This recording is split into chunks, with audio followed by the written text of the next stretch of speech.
Welcome to the Impact Multiplier CEO podcast. If you're a chief executive, or if you think like one, and you want to create exponentially greater impact, then this show is for you. My name is Richard Medcalf, founder of X Quadrant. I coach some of the most successful and impressive CEOs and executive teams on the planet and help them achieve extraordinary results. And no matter how successful you've been in the past, there's always a whole new level of impact available to you. So, if you're ready to play a bigger game than ever before, I invite you to join us and become an Impact Multiplier CEO. You've just had another long leadership meeting and you've been stuck again in the weeds of operations. So how do you make sure you spend the time where you need to spend it, where you add the most value? I'm Davina Stanley. Welcome to Season 3, Episode 9 of the Impact Multiplier CEO podcast. I'm here today with Richard Medcalf again to talk about exactly this topic. Hi, Richard. How are you? Yeah, hi Davina. I'm doing really well. It's a time of recording, right? We're middle of winter. It's pretty cold for me, pretty hot for you, and we've just had a really fascinating conversation actually about locust plagues, which I thought was very interesting. We should perhaps explain that to people. But the question for the fun fact for the day, right, is what's the difference between a grasshopper and a locust?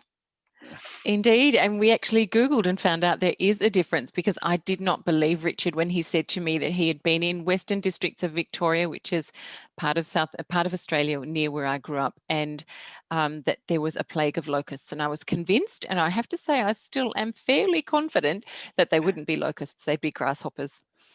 But it turns out that a locust is a grasshopper that hangs out in groups, basically. So well, yes. My so memory is that grasshoppers often hung out in groups, though. There were often lots and lots of them. But anyway, there we go. A bit of country trivia for you. Yeah, and I'll tell you, for anyone who believes that locust plagues are relegated to the time of the biblical times, I tell you, I was driving through them in the Grampian Mountains, and it was quite incredible. Every time you stopped the car, your entire car windscreen would be covered with these things. No, I remember that growing up, most definitely. So that's not the topic for today, is it? The topic is I don't think we should draw a parallel between leadership teams and locusts. I really don't think we should. Well, actually, thinking about it, we can, because here we go. Here's about this is some thinking on my feet. What happens when we get stuck in the weeds of operations, right?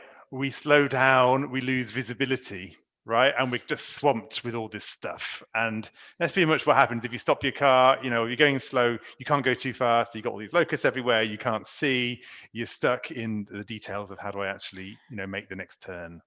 Well done, Richard. Yeah. I can picture it. I can see it, absolutely. So that's the question for today. If we are, if as a team, you feel that, and we've all seen it, leadership teams, they're meant to be really running their business unit or running their company, and actually their conversations are really down in the minutiae, and it's draining for people.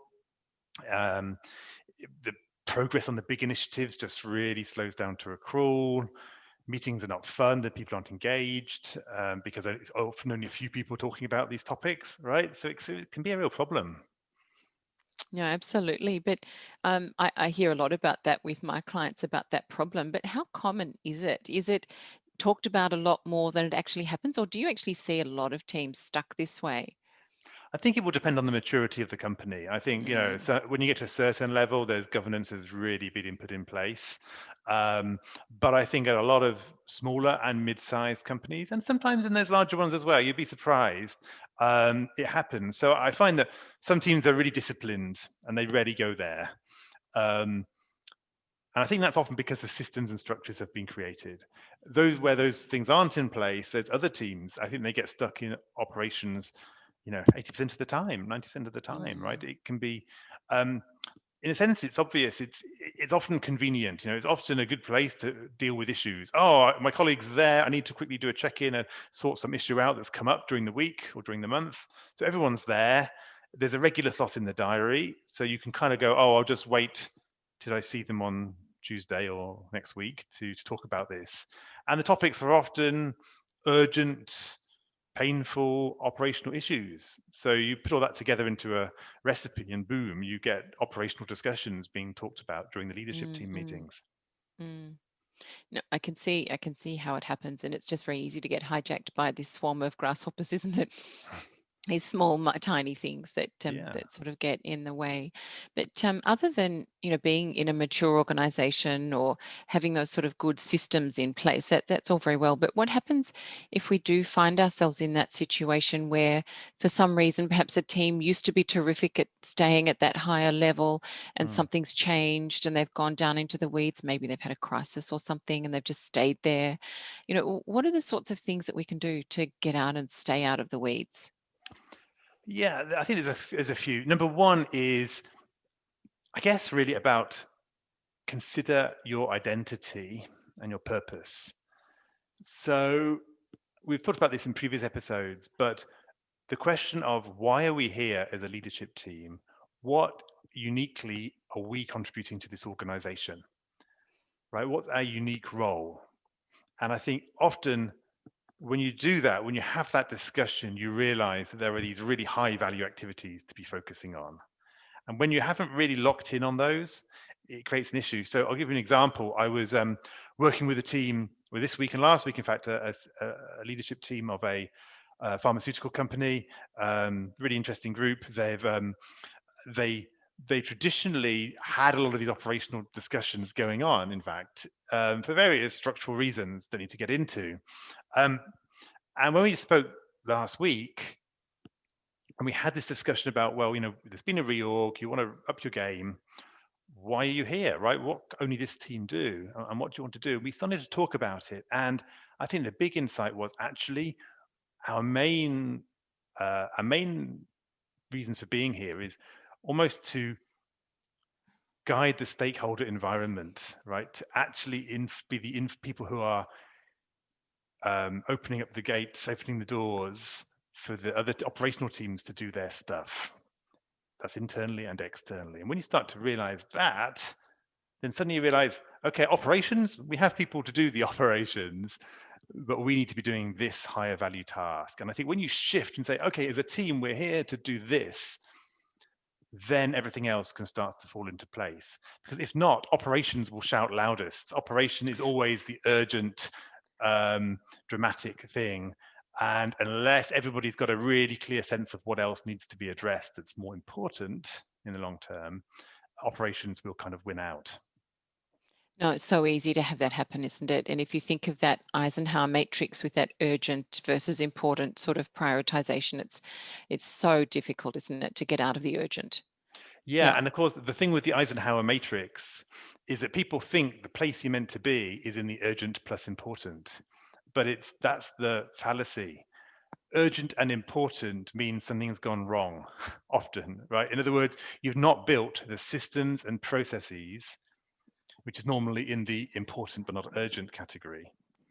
And so, whilst you need to deal with the urgent and important as a priority, the whole game is to get fewer and fewer of those in that quadrant. And so people often feel they're doing a great job because they're always nailing the urgent and important stuff. But actually, um, that's a hamster wheel of death, really. I mean, Yes. you just can't up level when you're always in that square.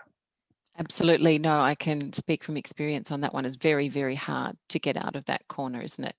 Very difficult. And just working out how to filter the things that you're doing and work out whether they really do belong in your court, I think is a very important part of that process, isn't it? To be able to delegate down to get them out of the way. But you had some questions there, sort of perhaps in relation to that delegating down. Mm. One question you had there was, why has something been escalated to the leadership team? That's perhaps a good point to bring that in. Yeah, so I was working with a tech leadership team who, again, find their discussions get dragged into operation. There's a Mm. lot going on, and it's a high growth company. There's lots of things changing. It's kind of natural on one level. But when we got into it, we realized that this is not just a discussion about the leadership team. And this is again the fallacy. A lot of people doing team building or team development will focus very much on what's going on within the boundary of the team. How are relationships? How is people Mm, contributing? What are the processes in the team? I'm much more focused these days on the interfaces with the outside world, as well as what's going on in the team. And so the key interface that we identified with this leadership team was what we call the N-1, right? It's their relationship with their own reports and with the mhm, extended management team. Because if there's not a confidence in being able to pass things to their reports and empowering the report and letting them get on with managing their business units, then those responsibilities stay on the shoulders of the execs, who therefore bring that into the meetings. And so mm. having a discussion about really getting clear about what the executive team is there to do and what the extended team is there to do, I think is really important. And so there's two, sorry, you're going to say something. Yeah, no, I was going to say there's two parts to that, and perhaps you said we're heading possibly in the same direction. But one part is, not bringing things into the meeting that your team ought to be dealing with. Mm, But another one, I think, is just the very fact that if your team isn't up to where they need to be, you end up spending so much time in their world outside the meetings that when you come to the meetings, you just cannot be properly equipped. I've seen that with mm, one of my clients where that's been an enormous challenge for her because of the dynamics in her team. When she does come to the leadership meetings, she just has, it's really a difficulty getting the headspace. right. Yes, exactly. So I think it's what you said. There's the kind of in the moment, there is stepping back to go, hang on, this topic, is this the right topic for us to be discussing? Why has it been escalated? Um, Rather than answering the question, can we go back with guidance to help them answer the question? So can we come up with like these are the key questions we would like you to think about, right? Or actually, when you come to us, will you please give us 3 options and a recommendation and a justification, rather than just giving us an open question. So part of it is kind of doing judo moves on what's coming in to the team, Yes. and the other part is more of the structural, okay, how do we need to create a different culture um, with Yes. our extended team? What development do they need, or what do we need to be doing together to establish those rules of engagement? So one's kind of more foundational, but then you've also got this kind of blocking and tackling in the moment. And the temptation is just to get into the discussion because it's interesting, people feel in their comfort zones, it's good old operations. The challenge is to push it back down with some key advice or recommendation. Yes, quite satisfying too to feel like you've ticked some boxes and got some things done, Everyone isn't likes it? to be It's the it's action like doing hero. the Yeah. easy things first.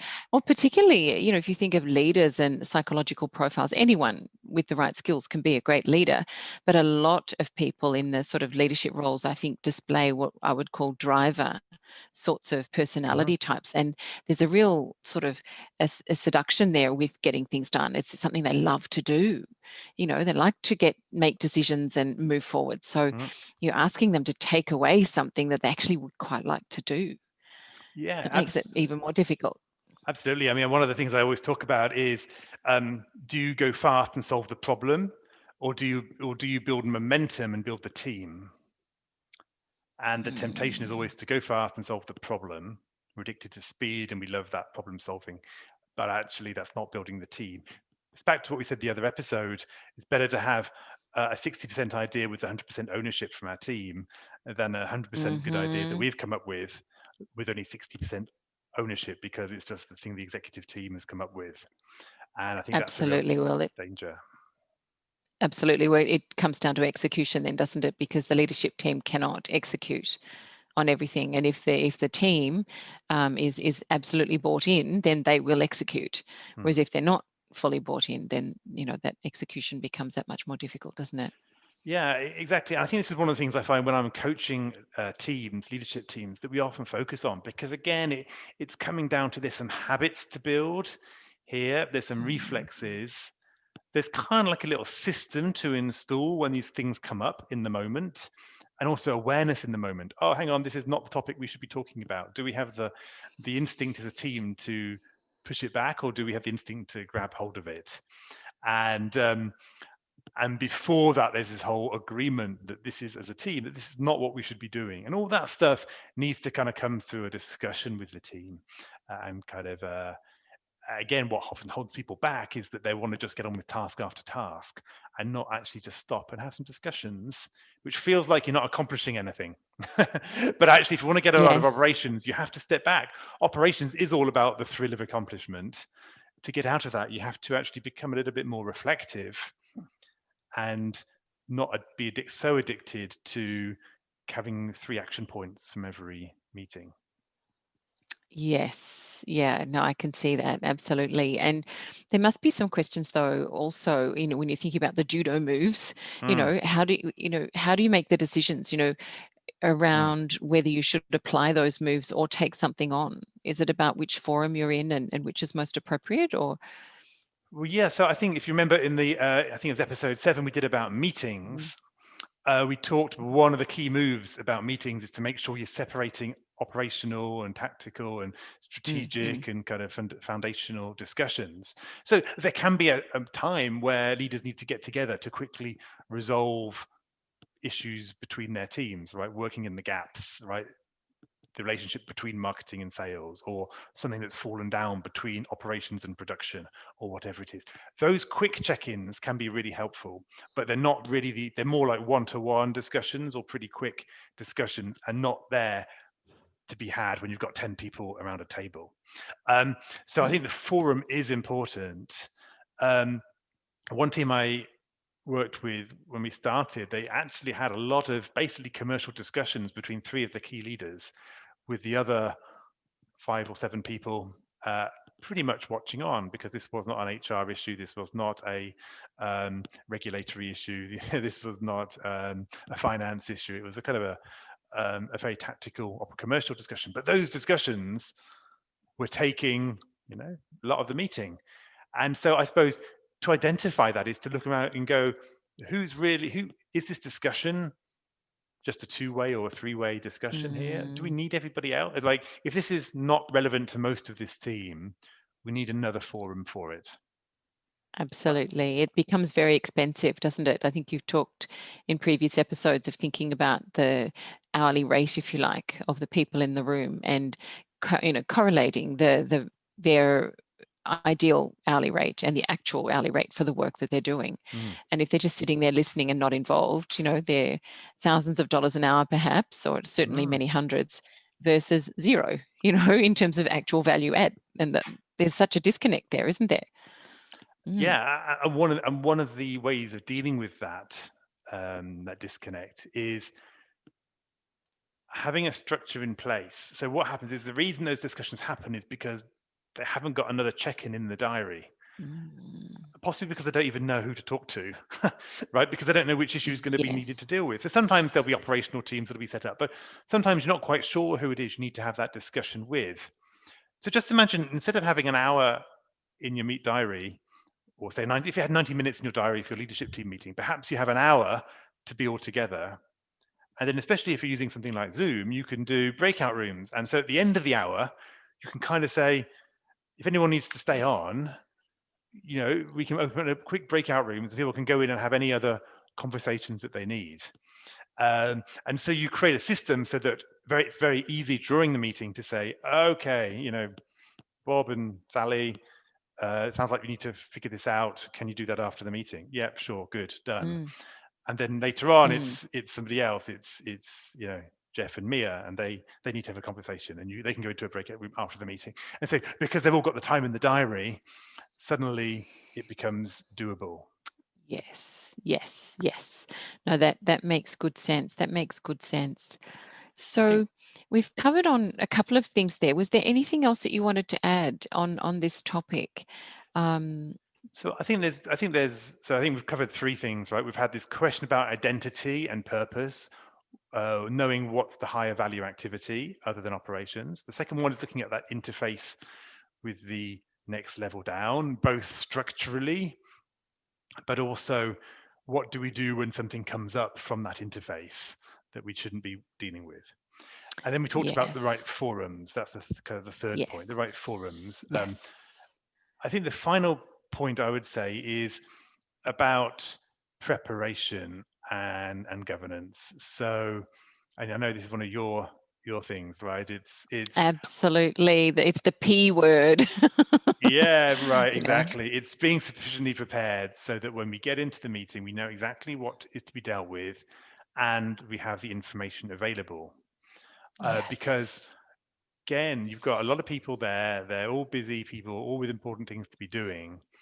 And if you need to be using that valuable time to give really minor operational updates, it's kind of just not treating your colleagues with the respect that they deserve. Definitely not. And I think if you're just very, very clear about the purpose of any communication that you're putting forward or any messaging that you're putting forward, and as soon as you think, I want my audience to know or I want my audience to understand, you should stop and ask yourself why. And ask that many times sometimes to really get away from the knowledge-based purposes, because very often that can just be for noting. That can be something that can be read separately and just mentioned in passing. Does anyone have any extra thoughts on this, rather than actually spending a lot of time in the meeting on it, Mhm. because it's quite rare, we find anyway, where it's actually that's the genuine purpose for putting something forward. But people routinely come forward and say, well, I just want to update them about this. And you say, well, why? Mm. Why? And drill in, and that does change the dynamic. So yeah, being very, very alert to that idea of I'm just going to update them, I think that's a bit of a red flag for me. Yeah, and I think if you're the CEO, you have a real responsibility to um, put the bar high on those discussions. Like, actually, there's a time where you can just go, this is, to actually, um, even to the extent of shooting somebody down in a meeting because what the hell, like this is not appropriate discussion for this group because actually people need to get the message at some point. And it's so dangerous for the health of the team and the organization if you're not focusing on the key issues that I think you need to make the point. And then if people aren't doing it, the message needs to be very loud and clear so that people are only Doesn't bringing it? the topics that need to be addressed. And I think as the leader of the meeting, in a sense, it really is up to you. Is to, in a sense, the quality of the agenda is your responsibility. And if it's not a high quality agenda with the most important topics, take that as an ownership issue for you. No, absolutely, absolutely. I think that's a great point then to sort of tie that all together, isn't it? Because this will be the last sort of formal episode in this series talking on these topics. Is there anything you want to sort of add to throw that together before we close out?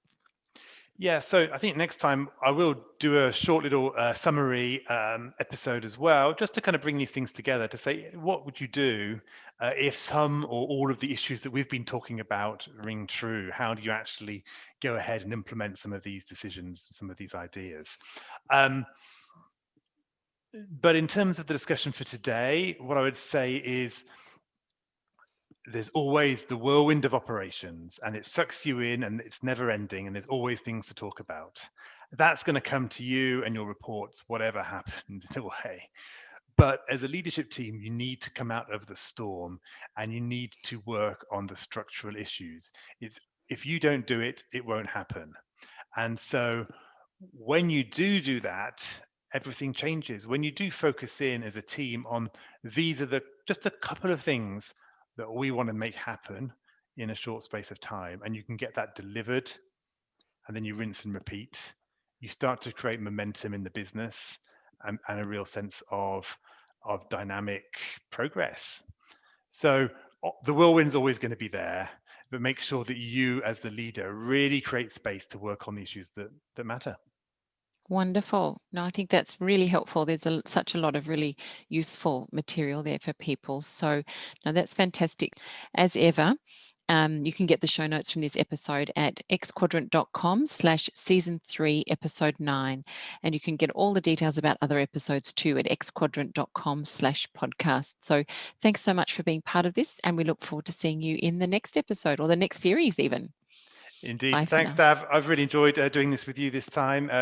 Over these last episodes, I think we've got into some really interesting topics. Running leadership teams, right, is a big and complex area, and I think we've just scratched the surface here, but on some, real issues that people do find. So thank you for helping facilitate these discussions. Absolute pleasure. No, I'm loving it. Okay, and thanks everybody else, and see you in the next episode. Bye now. I hope you enjoyed this conversation. Now let's talk about you. When you're in top leadership, when you're in the biggest role of your career, who supports you at a deep level as you lead others? Who helps you multiply your impact and get to the next level? If you're ready to learn more about our content, our coaching, and our community, then visit us at xquadrant.com.